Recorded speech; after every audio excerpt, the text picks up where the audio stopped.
ખોડિયાર માતાજીનું સમાધિ સ્થળ. હા, બરાબર સાંભળ્યું. ખોડિયાર માતાજીનું સમાધિ સ્થળ. આજ સુધી આપણે અનેક સ્થળો, અનેક ધામોમાં ખોડિયારના જોયા હશે, એના પરચાઓ વિશે સાંભળ્યું હશે.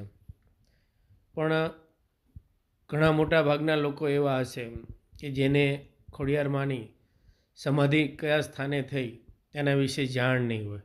તો ચાલો આજે હું તમને એ સ્થાન સુધી લઈ જાઉં. રાજકોટ ગોંડલ ચોકડી 19 કિલોમીટર એક આવી ચોકડી આવે છે,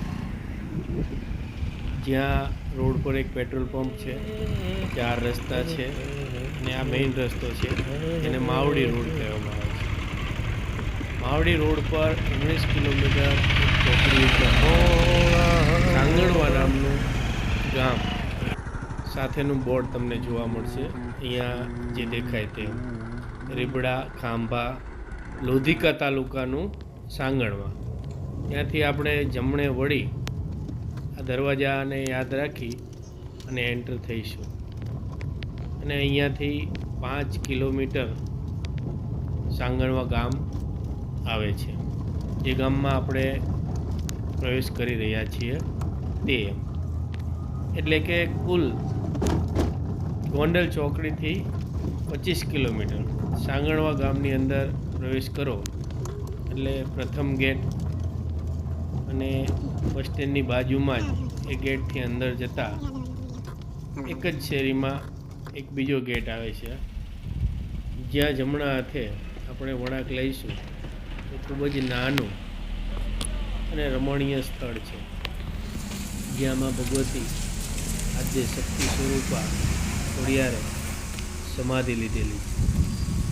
ગયા રવિવારે મને આ સમાધિ સ્થળ વિશે જાણવા મળ્યું અને આજે સમાધિ સ્થળના દર્શનાર્થે સહપરિવાર અમે આવ્યા છીએ.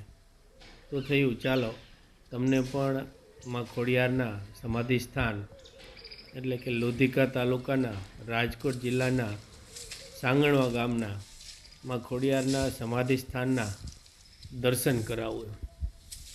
વિડીયોમાં જોડાઈ રહેશો. સંપૂર્ણ મંદિર અને તેના ઇતિહાસ વિશે, ગામ લોકોએ કરેલી વાતો વિશે પણ આપણે જાણશું. વિડીયોના અંત સુધી બની રહીશું. મંદિરના પ્રાંગણમાં પહોંચી દર્શનાર્થીઓ પણ ત્યાં છે.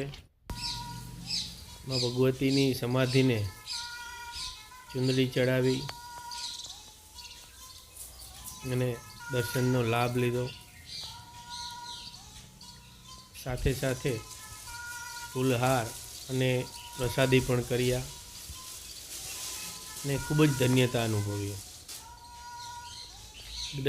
ગયા રવિવારે સોશિયલ મીડિયા દ્વારા જ મને પણ આ સ્થળની જાણ થઈ હતી અને તરત જ નિર્ણય કરી લીધો કે ઘણા બધા ધામના દર્શન કર્યા તો માં ભગવતીએ જ્યાં સમાધિ લીધી તે સ્થળના પણ અવશ્ય દર્શન કરવા જોઈએ અને સોશિયલ મીડિયાના માધ્યમથી તમને બધાને પણ માં ભગવતી ખોડિયારના દર્શન કરાવવું.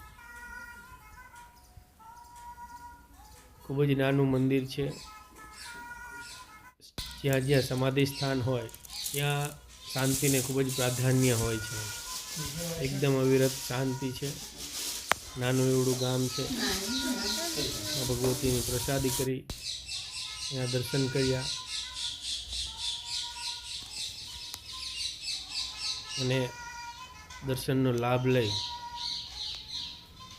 પોતાની જાતને ધન્યતા અનુભવી. ખૂબ જ સરસ મજાનું સમાધિ સ્થળ છે. જો ખોડિયારને પૂજતા હોય, એમાં આસ્થા હોય તો સમાધિ સ્થળના દર્શન કરવા એ એનું આગવું મહત્ત્વ ધરાવે છે. જો સરસ મજાનું નાનું એવડું મંદિર છે, એના દર્શન કર્યા. બીજા દર્શનાર્થીઓ પણ આવેલા છે.